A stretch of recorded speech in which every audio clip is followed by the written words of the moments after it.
நீர்வளத்தில் வளமான நாளைய நாள் எனும் துணிப்பொருளில் கடற்றொழில், நீரியல் வள மற்றும் கடல் வளங்கள் அமைச்சு ஏற்பாடு செய்த அக்வா பிளானட் ஸ்ரீலங்கா 2025 கண்காட்சியின் ஆரம்ப நிகழ்வில் கலந்து கொண்ட போதே பிரதமர் இவ்வாறு தெரிவித்தார். நாளை மறுதினம் வரை குறித்த கண்காட்சி தாமரை கோபுர வளாகத்தில் இடம்பெறவுள்ளது.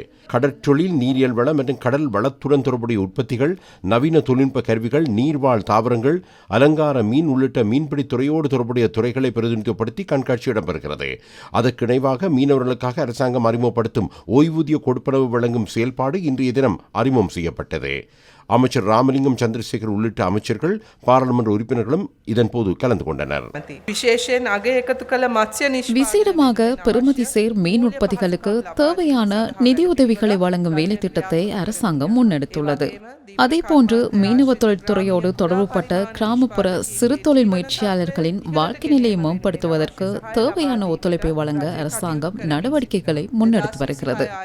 2026 ஆண்டு வரவு செலவு திட்டத்தில் மீன்பிடி தொழில்துறையின் மேம்பாட்டுக்காக அரசாங்கம் விசேட கவனம் செலுத்தியுள்ளது. மீன்பிடித்துறையின் விருத்திக்காக முதன்முறையாக நீல பொருளாதாரத்திற்காக திட்டம் மற்றும் நடைமுறைகளை தயாரிப்பதற்கு எமது வரவு செலவு திட்டத்தில் நிதி ஒதுக்கப்பட்டுள்ளது.